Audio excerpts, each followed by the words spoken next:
नमस्कार साथियों, मैं सुरजीत सिंह एक बार फिर से आपके अपने YouTube channel Surjeet study point में आपका हार्दिक स्वागत करता हूं और आशा करता हूं कि आप लोग बहुत अच्छे, शानदार, ज़बरदस्त एवं जिंदाबाद होंगे और बहुत ही अच्छे तरीके से अपनी पढ़ाई को कर रहे होंगे, बहुत ही अच्छी तरीके से अपनी पढ़ाई को कर रहे होंगे।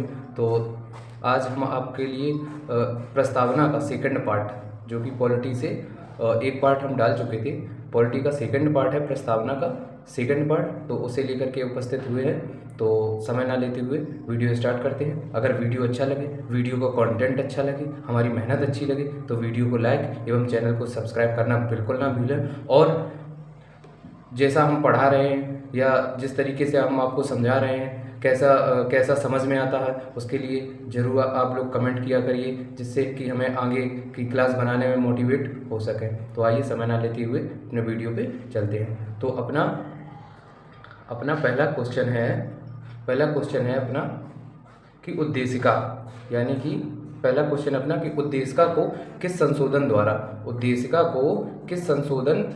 द्वारा संशोधित किया गया था। तो आंसर तो अपना कौन सा है? आंसर अपना है 42वां संविधान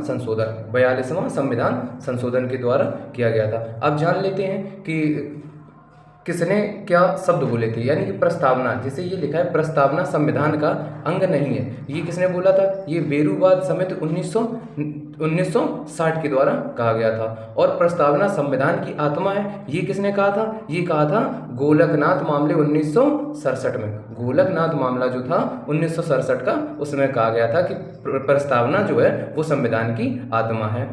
प्रस्तावना संविधान का अंग है, ये किसने कहा था? प्रस्तावना संविधान का एक अंग है, ये किसने कहा था? ये कहा था केशवानंद भारती जो समिति थी, उसमें कहा गया था 1973, यानी कि 1973 में। और प्रस्तावना में जो है संशोधन किया जा सकेगा, यानी कि इस जो ये है ना, ये प्रस्तावना थी, इसके द्वारा, यानी कि जो लिखा था ना कि इस संविधान द्वारा, यानी केशवानंद भारती जो समिति थी, इसके द्वारा कहा गया था कि इसमें प्रस्तावना में संशोधन किया जा सकेगा। ठीक। और संविधान में केवल एक बात, यानी कि प्रस्तावना में केवल एक बार संशोधन हुआ था। संविधान यानी कि प्रस्तावना में केवल एक बार संशोधन हुआ था। अब आते 42वां कॉन्स्टिट्यूशन अमेंडमेंट के तहत 1976 के तहत, यानी कि तब 1976 में किसकी सरकार थी? वो थी कांग्रेस की, जो कि तब कौन थी पीएम? वो थी इंदिरा गांधी के समय में हुआ था। और तभी 42वां संविधान संशोधन 1976 में 3 शब्द शामिल किए गए थे: समाजवादी, पंथनिरपेक्ष, अखंडता और एकता। ठीक, ये शब्द इसमें ऐड किए गए थे। ठीक, तो अब जान लेते हैं कि समाजवादी और पंथनिरपेक्ष और अखंडता को इसमें शामिल किया गया था। अब आते हैं अपने नेक्स्ट क्वेश्चन की ओर। तो नेक्स्ट क्वेश्चन है अपना कि संविधान की उद्देशिका के किस संशोधन द्वारा प्रभुत्व संपन्न समाजवादी, पंथनिरपेक्ष, लोकतंत्रात्मक गणराज्य शब्दों द्वारा प्रभुत्व संपन्न लोकतंत्रात्मक गणराज्य को प्रतिस्थापित किया गया था। तो वो था अपना 42वां कॉन्स्टिट्यूशन अमेंडमेंट,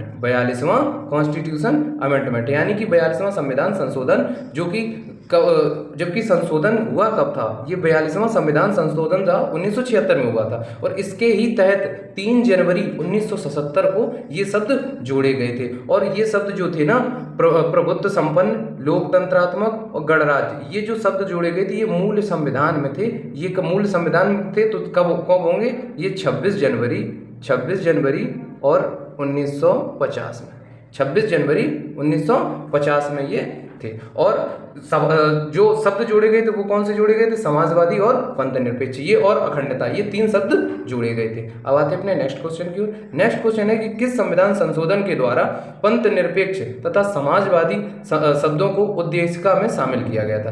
किस संशोधन के द्वारा पंथनिरपेक्ष तथा समाजवादी शब्दों को उद्देशिका में शामिल किया गया था? तो वो तो अभी हम लोग पढ़ चुके हैं, 42वां संविधान संशोधन से जोड़ा गया था। अब आते हैं नेक्स्ट क्वेश्चन की ओर। नेक्स्ट क्वेश्चन है अपना कि राष्ट्र की एकता तथा अखंडता शब्दों को भारत के संविधान की उद्देशिका में किस संशोधन द्वारा सम्मिलित किया गया था? किस संशोधन द्वारा सम्मिलित किया गया था? तो वो था 42वां कॉन्स्टिट्यूशन अमेंडमेंट, यानी कि 42वां संविधान संशोधन। और इसमें सिर्फ एक बार ही संशोधन हुआ था, प्रस्तावना में सिर्फ एक बार ही संशोधन हुआ था। अब आते हैं अपने नेक्स्ट क्वेश्चन। नेक्स्ट क्वेश्चन है कि 1975 में पंथ निरपेक्ष तथा समाजवादी शब्दों को भारतीय संविधान में इसे संशोधित कर सम्मिलित किया गया था। तो वो किस में सम्मिलित किया गया था? वो किया गया था उद्देशिका में, यानी कि प्रस्तावना में उद्देशिका यानी कि प्रस्तावना में इसे सम्मिलित किया गया था। और जो निर्देशक सिद्धांत थे, निर्देशात्मक सिद्धांत थे, यानी कि डीपीएसपी, ये किस भाग में है? ये भाग 4 में है। और मूलभूत अधिकार है जी, यानी कि फंडामेंटल राइट ये भाग 3 में सम्मिलित है। आते हैं नेक्स्ट की ओर। नेक्स्ट क्वेश्चन है अपना कि भारतीय संविधान की उद्देशिका में समाजवादी तथा पंथ निरपेक्ष इन दो शब्दों को किस वर्ष में जोड़ा गया? देखो, जोड़ने की बात कही जाए, जब जोड़ने की बात की जाए तो 1976 यानी कि 1976 में इसे जोड़ा गया। और प्रभावी रूप से जब ये कार्यरत हुए थे, वो कब हुए थे? 1977, यानी कि 1977 से ये प्रभावी रूप में हुए थे। अब आते हैं अपने नेक्स्ट क्वेश्चन की ओर। नेक्स्ट क्वेश्चन है कि भारतीय संविधान की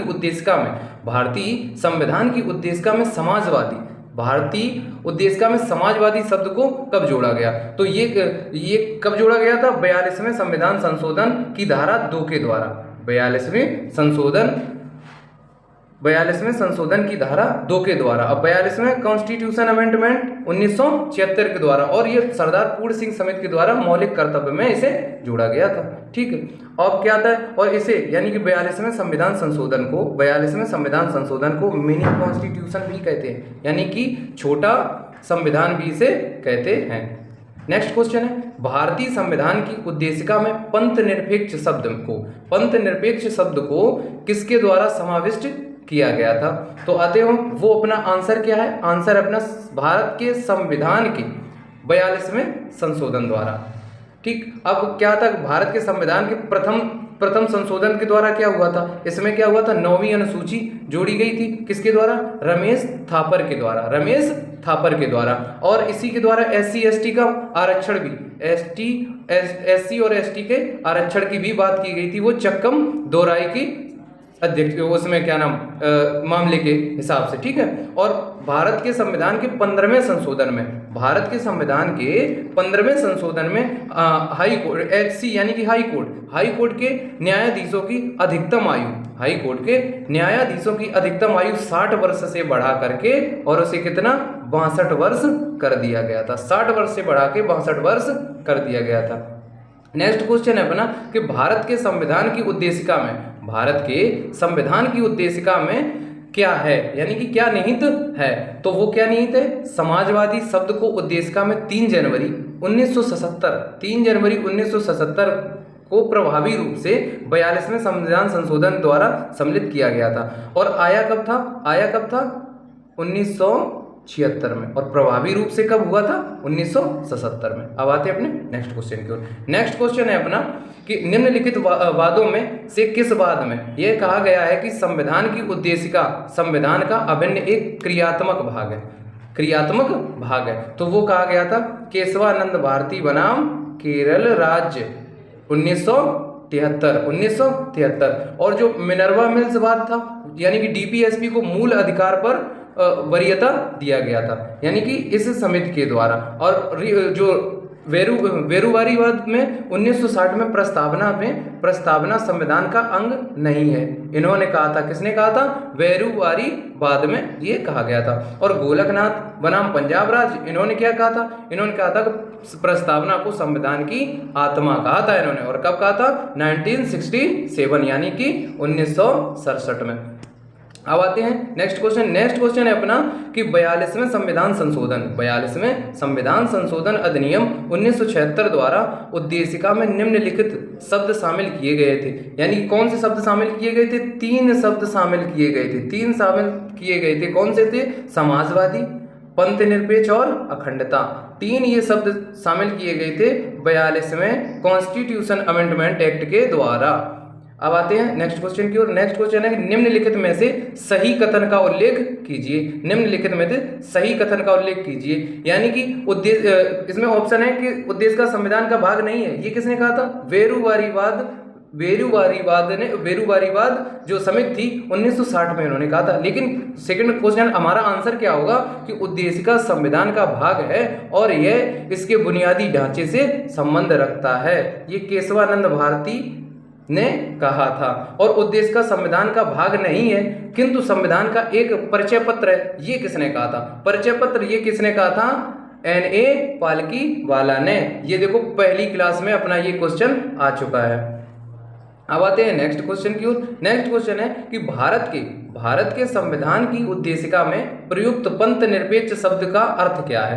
पंथ निरपेक्ष शब्द का अर्थ क्या है? तो अर्थ क्या होगा? राज्य का अपना खुद का कोई धर्म नहीं होता, नहीं है, बिल्कुल सही है, कोई धर्म नहीं, क्योंकि सभी धर्म को मानता है। ठीक, सभी धर्मों के साथ एक समान व्यवहार किया जाता है, बिल्कुल सही है, सभी धर्मों के साथ एक समान व्यवहार सरकार हो और यह संविधान सब में एक ही तरह से व्यवहार किया जाता है। तीसरा क्या है? राज्य का कोई साझा धर्म नहीं है, बिल्कुल सही, कोई साझा धर्म नहीं होता, सभी अपने अलग अलग धर्म से, लेकिन सभी का धर्म माना जाता है। यानी कि उपरोक्त में ए और बी दोनों ही सही है, सी अपना गलत हो गया। अब आते हैं नेक्स्ट क्वेश्चन की ओर। नेक्स्ट है भारत का पंथ निरपेक्ष राज्य क्यों है? भारत एक पंथ निरपेक्ष राज्य क्यों है? क्योंकि इसका कोई राजकीय धर्म नहीं है, क्योंकि इसका कोई राजकीय धर्म नहीं है। अब आते हैं नेक्स्ट क्वेश्चन की ओर। नेक्स्ट क्वेश्चन है कि भारत के संविधान में प्रयुक्त शब्द आर्थिक न्याय किस हेतु एक संकल्प है? किस हेतु एक संकल्प है? वो है संपदा के समान वितरण हेतु। संपदा के समान वितरण हेतु अनुच्छेद 39 में, यानी कि आर्टिकल 39 में। नेक्स्ट क्वेश्चन है अपना कि इन रीवेरुवारी act and exchange of enclaves के बाद में उच्चतम न्यायालय में अभिनिर्धारित किया कि उद्देश्य का संविधान का हिस्सा नहीं है। उद्देश्य का जो है वो संविधान का हिस्सा नहीं है, क्योंकि ये संविधान मूल संविधान में ये नहीं था, ये संविधान में बाद में जोड़ा गया। संविधान में क्या था? बाद में जोड़ा गया। नेक्स्ट क्वेश्चन है अपना कि निम्नलिखित में से किसे भारतीय संविधान की प्रस्तावना में स्थान नहीं मिला? यानी किसे स्थान नहीं मिला है?